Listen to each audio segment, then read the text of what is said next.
Sa lalawigan ng Bacoor, matatagpuan ang isang lungsod na mayaman sa kasaysayan at biyaya ng karagatan.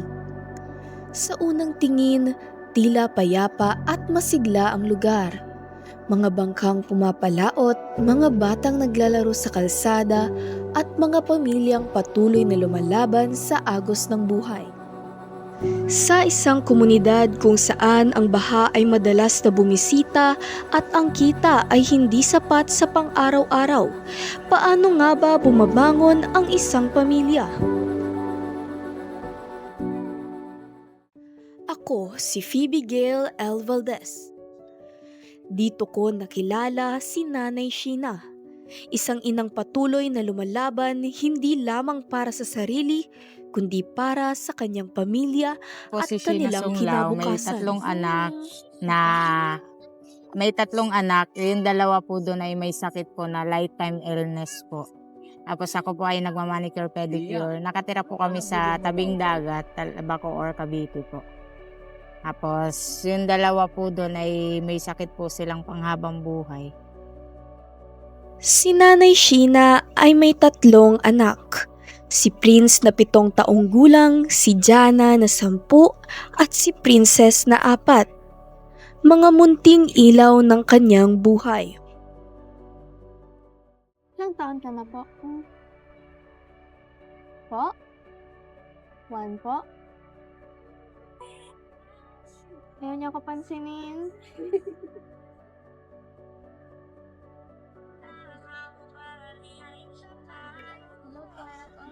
Mahilig ka po sa matamis? Ayaw mo po sa matamis? Sa malat po? Ayaw mo rin? Ayaw mo rin? Sa masin? Ngunit si Prince ay nananatiling tahimik. Tila may sariling mundong pinipiling tahakin.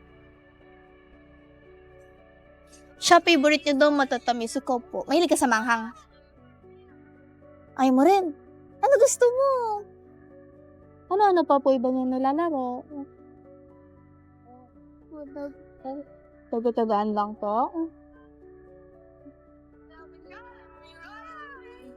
Ano kami ate? Ate Jana. Ate Jana? Sino po yun? Ano ko po ate ko yan? Next time po gala tayo. Okay lang sa'yo? Gala tayo. Saan po gusto pumunta? Oo. Gusto ba ko? Sa Bako. Saan yung Bako?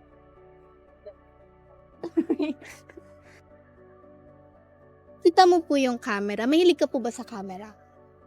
Kasi po ngayon po pipicturean ka po namin eh.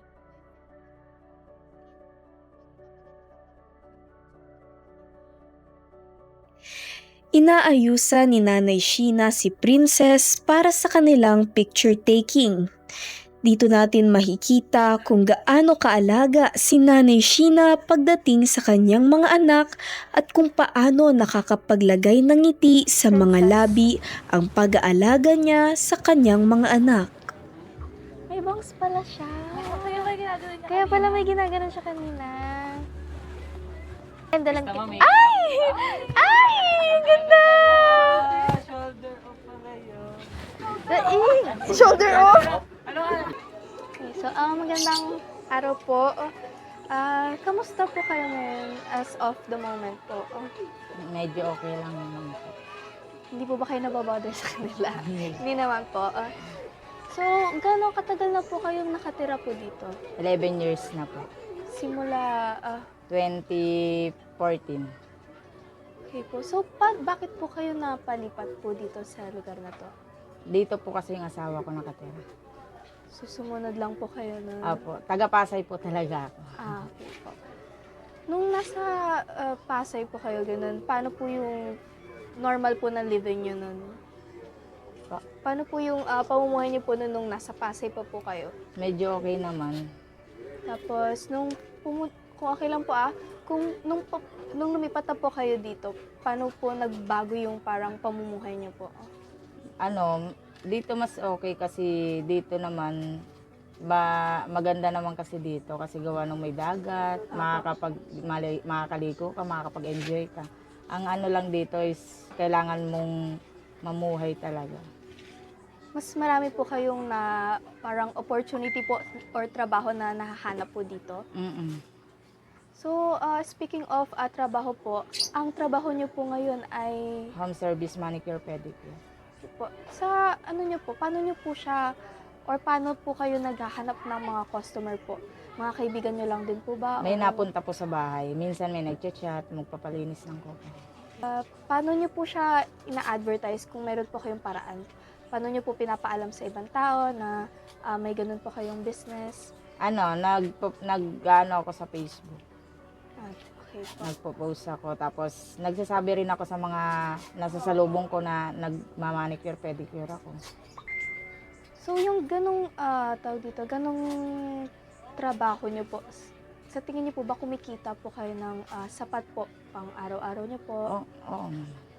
Sabi niyo po na sapat naman po siya sa pang araw-araw. Magkano po yung na-earn niyo po? Ganun po sa, kunwari po Ano? sa isang araw or sa isang appointment po.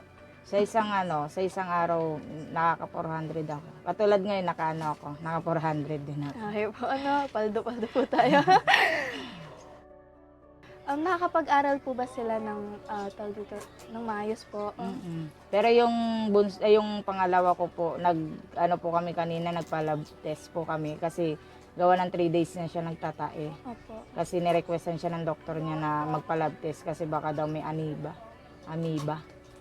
Paano naman po yung naging resulta po doon? Wala pa po naman siyang result, hindi ko pa po nakukuha. Pero yung sa dugo niya, normal pa naman po. Sabi niyo po nung last pong interview is 2 lang po sa kanila yung may sakit po, ano? Mm-mm. So yung sa isa, sino po yung wala pong sakit, yung pinakamatanda Yung po sa kanila? Paano niya po parang inaalagaan po yung 2 niyang nakakabatang kapatid? Ano naman po, pinagsasabihan naman niya po na yung mga bawal sa kanila. Tapos sinesave niya rin po yung mga kapatid niya. Kapag may mga nang-aaway, inaanuhan niya. Nakakatuwang niya Pinagsasabihan. naman po siya. Opo. Ilan niyo pong anak? Sino po sa anak niyo po yun? Yung bunso po, ano? Yung bunso. So, yung ano po, yung sumunod po sa kanya, ano-ano naman po yung mga parang challenges po na hinarap niya po bilang bata po na may ganoon nga pong sakit? Yun po, yung nag-isang taon po siya. Nagkaroon siya ng iron po. Bumaba po yung yung iron po. Tapos nawalan po siya ng nutrition. Nawalan po siya ng yung CBC niya po is nag 5% na lang po. So, sabi niyo po, 11 years na po kayong dito nakatira, no? Sa 11 years na po nun, ano-ano na pong trabaho yung napasok niyo po nun? Housekeeping, tsaka manicure, pedicure lang talaga. Dito lang ako nagmamanicure, pero housekeeping. Nag-housekeeping na rin po ako. Sa isang punta po ulit namin dito, kung pwede po na tutulong po ako sa parang trabaho niyo po, parang turuan niyo po ako kung paano po ba yung ginagawa niyo. Binigyan ng aming grupo ng munting regalo sina Nanay Sheena at ang kanyang pamilya. Regalong kahit maliit na bagay lang ay malaki na para sa kanila. Okay, so ngayon po, ang gagawin po natin is sasamahan po natin si ate sa pagmamanicure niya. And sa ganito pong paraan niya, tinutulungan or binubuhay po yung mga anak nila, pagpapaaral po nila, ganun po. And pantustos po sa pang-araw-araw. So, paano po ba tayo magsisimula, ate? Mag-ano tayo ngayon? Maglalagay tayo ng cuticle. Lahat ng kokon niya para lumambot. Okay po. Tapos, gamit tayo ng pusher. Kuskusin natin yung niya. Ganun pala siya ginagamit. Para matanggal lahat ng dumi. Yan. Pagkatapos po niya natin, Kuskusin muna natin lahat. Tapos, pagtapos nito, magkakat tayo ng mga dry skin sa gilid. paano po ba kayo napapunta po sa ganitong trabaho? May nag-recommend po ba sa inyo? Wala naman po. Pinag-aralan ko lang po talaga siya.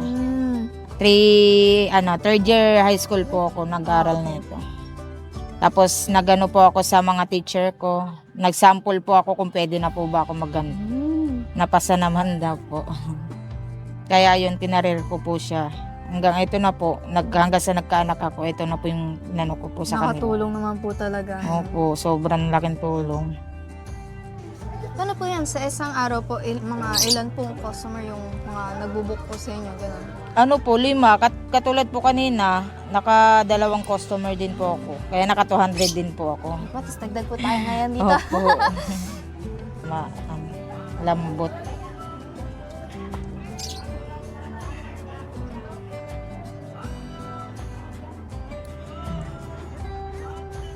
Virgin pa yung kuko ni ate. Wala Ang pa ganda ng atang kuko ano. Kaya nga ang ganda ng kuko niya. Kaya ingatan natin na masugatan. Kailan po yan? Ay, speaking of sugatan po, meron na po ba kayong parang instances na nakasugat po kayo? Ganun po. Meron Paano po. nangyari po? Na ano po siya, namamaga po siya. Kasi ang ano po, kapag po natatanggalan po sila ng ingron, tapos hindi ko po agad nalalagyan ng gamot, namamaga po kasi nababasa po siya. Pag nabasa po kasi pag bagong linis po, natanggalan po siya ng ingron, bawal po kasi mabasa yun. Kasi may tendency po na malalamigan yung loob, tapos mamamaga po siya. Tapos yung ano po, pag halimbawa po kinabukasan po, pag nakita nila ako, pag sinabi nila, ay namaga yung ano, yung nilinis mo sa akin. Dinodoktor ko naman po. Okay. Ilalagyan ko po siya ng gamot. Tapos binabalikan ko po ulit sila kung kamusta yung paa nila, kung okay na ba. May mga nagreklamo po ba sa ano? Wala po. Wala naman po, mas maraming. Ilang taon kayo kumitan po yun. Babaw lang yan, hindi makikita eh. May salud-sod. Ano pa na?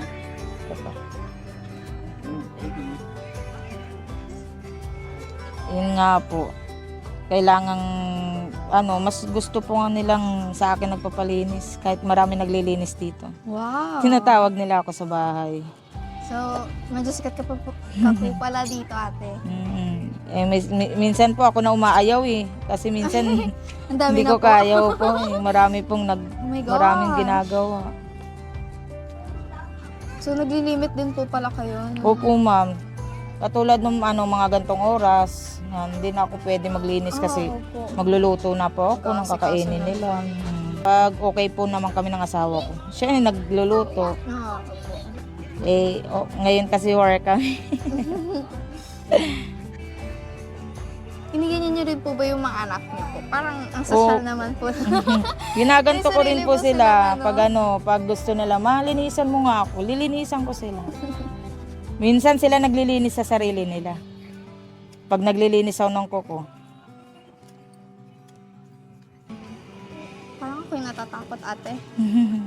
Sa una po, ganito talaga ako. Nung una, hindi talaga ako nagkakat ng gilid-gilid. Opo. Kasi natatakot po ako. Tapos nung mga ano, sabi ko, pinag-aralan ko naman siya eh. Kaya sabi ko, tatry ko ulit kung okay bang magano ako ng gilid-gilid, magtatanggal ako ng ingron. Tatry ko kung hindi ako makakasugat. Ano naman po. Paano po yung practice niyo po dati? Like sa iba-ibang tao po or sa sarili niyo lang din? Sa ano po, mga classmate ko po. Kumain Tapos din. hanggang nagpunta na po kami ng mga teacher kasi i-describe namin yung mga natutunan namin sa ALS, sa cosmetology po. Okay po. Impressed po pala siya. Ito talaga yung pinanghawakan ko. 3 po kasi ito eh, reflexology, makeup artist at saka to. Manicure, pedicure. Pero ito lang po talaga yung tinutukan ko. Ate, question lang po. Curious lang po kasi ako. May nakikita po kasi ako sa bahay na kulay orange po na ganyan din. Hindi ko lang po sure kung Alin? para saan po yun? Yung kulay ganito po, pula. Opo. Pangpakulay po siya ng ano, ng paa para ano talaga na nalinis siya. Kasi maganda siya sa paa kapag may pula. Ganun lang pala siya. Tsaka dati ano lang siya, mura lang siya dati. Magkano po yung rate po dati? Dati 30 pesos lang. Buong ano na po yun? Wow. Pero ngayon, ang ano na ngayon, 100 na po. Triple na po ano? Kasi gawa ng mahal na po talaga. Cutics at saka yung paghasa. Nung nagsisimula pa lang po kayo ng trabaho pong ganyan, ano-ano po yung mga parang challenges po na hinarap niyo nun? Maano po, ito nga po, mahirap nga po sa mahirap din po kasi gawa ng masakit siya sa likod, Opo. sa balakang, tapos hindi ka naman po agad pwede magugas ng plato, ng ano, kasi dati po maliliit po yung mga anak ko. Hindi ko po mautosan na magugas kayo ng plato at bagong ano ako. Ayan, pa-spray po natin siya. Oh. Bagong naglinis ako ng kuko. Sabi kong gano'n. Eh, hindi naman ako makapag gano'n dati. Gawa ng... Ayan po.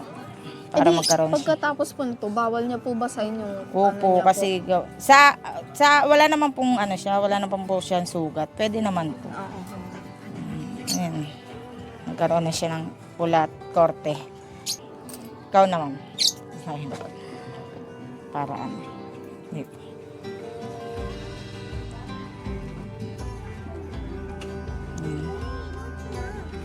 Sige ma'am, sagad mo siya sa dulo para ano. Dalawa, tatlo, apat, lima, nasunod. Si Princess ay nakatutok sa kanyang cellphone, pansamantalang nililibang ang sarili sa gitna ng paghihintay.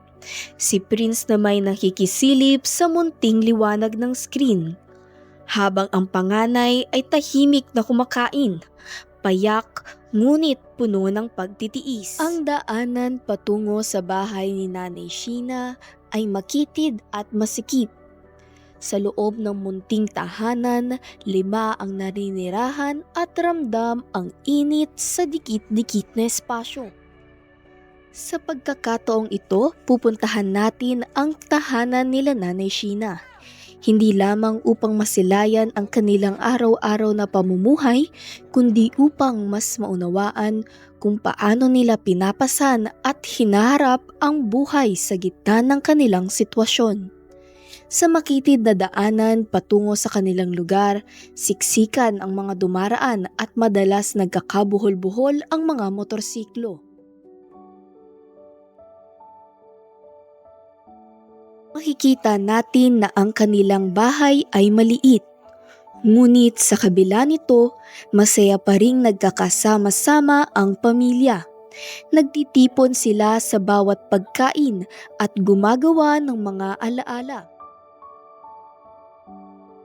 Dito ko na nga pinaliguan si Princess. Malamig man ang tubig parang hamog ng umaga, ang mahalagay dumampi sa kanya ang linis at ginhawa. Ta ta ta ta ta ta. Buti ikaw, baby. Ha? Ay, lilinisan ka. Hindi ka kasi naglinis. Masikip man ang lugar, halos hindi makagalaw. Pero bawat patak ng tubig ay parang pag-aalaga na dahan-dahang humahaplos sa kanyang balat. At sa simpleng paligo na ito, parang hinuhugasan din ang pagod ng araw. Ipinapakitang hindi kailangan ng marangyang espasyo.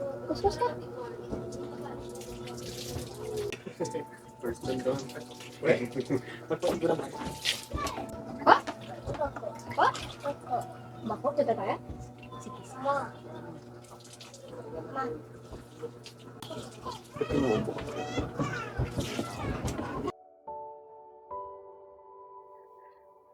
Para madama ang pagmamahal, sapat na ang kamay na may pag-aalaga at tubig na may pagpapahalaga. Po kasi Tata. dun. Tara, suklayan kita. Suklayan ka din natin. Asa yung suklay natin? Saan po pwede kami pumasta?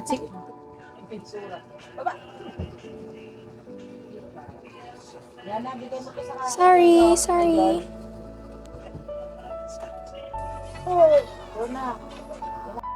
Sa kabila ng kakapusan, ramdam ang pagmamahal para sa kanyang mga anak at pati sa mga pusang kanyang inaalagaan. Patunay na sa puso ng isang ina may liwanag kahit para sa pinakamaliit na tahanan. Ito po, tatagal na po.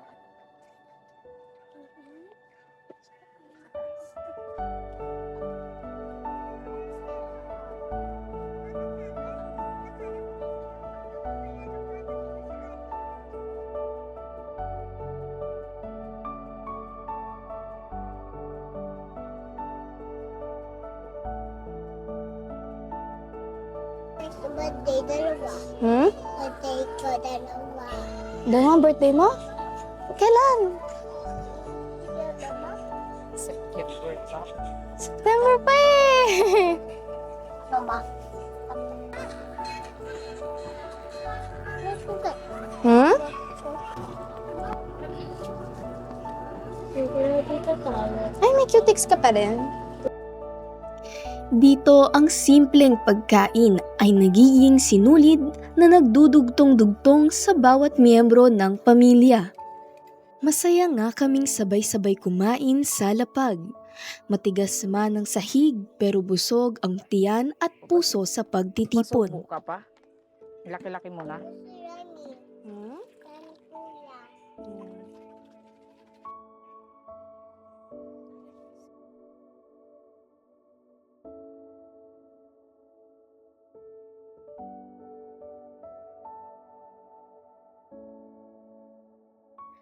At nang matapos kaming kumain, si Nanay Sheena ay dahan-dahang pinunasan ang sahig na nagsilbing lamesa namin ngayong hapon. Pagkatapos kumain, nagyaya ang mga bata na maglaro sa bako, kung saan tila walang oras, puro sigla, takbo at tawanan. Sa paboritong pook na iyon, laging dumadayo ang mga bata mula sa Talabados. Parang iisang komunidad na pinagbubuklod ng araw at saya. Dito sa bako, sabay-baying mabuhangin, kung saan ang hangin ay banayad na dumadampi at ang tawanan ng mga batay himig Ate, ng ano po, hapon. tawag dito. So, sa mga nakaraan pong araw, nasabi niyo na po yung mga pinagdadaanan niyo nga po sa araw-araw, gano'n yung trabaho niyo po. Nagsisikap po kayo. Ano po ba yung mensahe niyo po para sa mga anak niyo po? Ano ko lang naman, ang mensahe ko lang sa kanila na sana gumaling na yung sakit nila. Tapos sana makapagtapos sila ng pag-aaral. Yun lang ang hiling ko sa kanila, na sana mawala na yung mga sakit nilang nararamdaman. Kasi napakahirap po ng pabalik-balik po kami sa ospital. Lalo na po na walang natulong sa amin.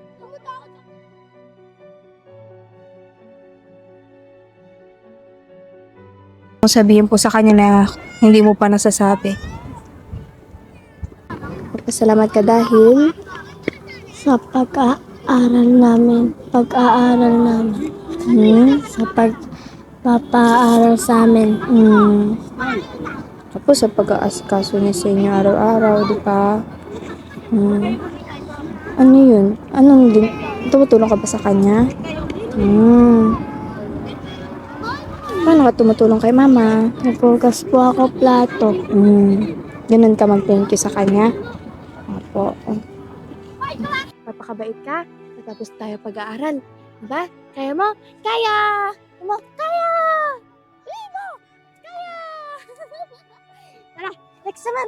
May princess naman! Nasaan? Sabihin mo. Jesus. Thank you, mama, dahil... Check yung mama dahil. bakit ka magte-thank you kay mama? Yes, kasi bati ko sa Bati ko siya. Bati mo siya. Wish ko po. Ano pa? Wish ko. Wish ko po. Anong wish mo? Ano nga po? Ibabalik. Babalik. Anong ba pala? Ulit tayo bahay namin. Wish mo bumalik kami sa bahay niya? Wow! Okay, lagi ako pupunta. Pag pupunta ako sa boyfriend ko, pabasa. Tapos dun tayo. Tapos balik tayo dito. Balik tayo bahay namin. Bukod po dito, ano po kasi kami ng asawa ko. Hindi po kami okay. 3 days na po kami hindi nag-iimikan. Naligo kami. Hindi po siya nagtatrabaho. Nagiinom lang siya ng nagiinom. Ligo kami. Hindi niya na po ako kinakausap. Paano po yun? Pati po mga anak niyo po, hindi niya po kinakausap. Kinakausap niya naman po, pero hindi po siya nagtatrabaho. Kaya wala po kaming income na ano. Sana po nagkaayos na po kayo kasi po ang dami niyo po palang pinoproblema na. Hindi nga siya marunong tumulong sa akin. Ay, oh my God. Opo. Hindi po siya, pag nag-aaway po talaga kami, talagang sinusumbatan ko siya kasi lahat po ng mga ano sa anak ko, hindi po siya marunong tumulong. Magbigay nga po ng pamasahe pag pumunta kami ng ospital. Hindi niya po kaya, hindi niya po kayang mag-provide ng pagkain namin pag pupunta kami ng ospital. O ito, pagkain niyo, pamasahe niyo. Hinahayaan niya po kayo na Na yan. Tapos hindi siya nasama pag pupunta kami ng ospital. Hindi niya kami hinahatid pag aalis kami. 4 a.m. kasi umaalis na kami ng bahay. Ginigising ko siya, tapos hindi kami kayang hihatid. Tapos syempre malayo pa po yung sakayan. Kayo lang po talaga yung nag-aasikaso po sa kanila. Opo. Kaya po talagang ako lang po talaga nag-aano sa kanila. Mas napakahirap po kasi ganyan po. 2 pa po sila. Pumasok na po ba sa isip niya na parang hiwalayan po siya ng tulong? Nag-try na po ako na maghiwalay kami nung nagtrabaho po ako. Kasi syempre kaya ko naman po siyang, kaya ko naman buhayin yung 3 kong anak. Kasi nagtrabaho naman po ako bilang housekeeping po. Tapos pumunta po siya dun sa amin, mamakaawa siya, nabalikan ko siya, mag-aano daw siya, magbabago daw siya. Tapos mga ilang buwan lang, pinakita na naman niya na ganun siya. Ewan po, pakahirap. Tapos minsan, ikaw pa yung palalayasin, gano'n. Ay! Opo. Bakit po? Pinapalayas niya po ako. Kasi bahay niya naman daw po yan. Hindi po ba pinamana po sa inyo yun? Hindi po. Sa kanya po talaga yung bahay, pero ako lang po nagpagawa. Sabi ko, hindi ako alis dito kasi ako nagpagawa na ito, wala ka naman inambag dito. Pundar niyo po yun. Oo, sabi ko, pera ng mga anak mo to, hindi mo to pera. Kahit piso, wala kang naitulong dito. Kasi hindi naman po pwedeng sumuko. Kasi syempre may 3 akong anak. Kaya sabi ko sa mga anak, mag-aral kayo ng mabuti. Huwag kayong mulat sa papa niyo. Sabi ko, huwag kayong mag-aasawa ng katulad ng ama niyo. Walang pinag-aralan. Tapos ganyan pa yung gagawin sa akin.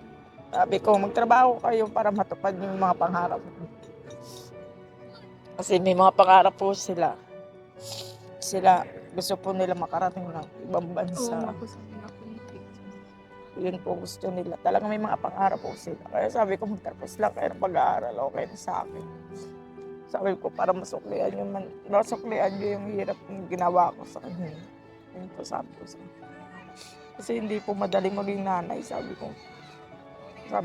Madali sa una, pero nung nagkaroon po sila ng mga sakit, sobrang nahirapan po ako, lalo po kay Princess. Parang po ako kasi gawa po nung pagkapanganak ko po sa kanya, doon ko po nalaman na may sakit na siya.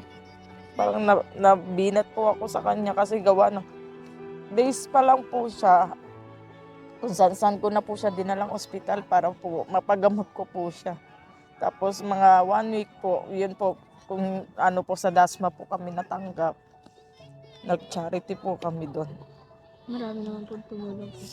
Mag-charity po kami, marami naman po. Tapos yung nalipat po kami sa National Children, doon po marami pang tumulong sa amin.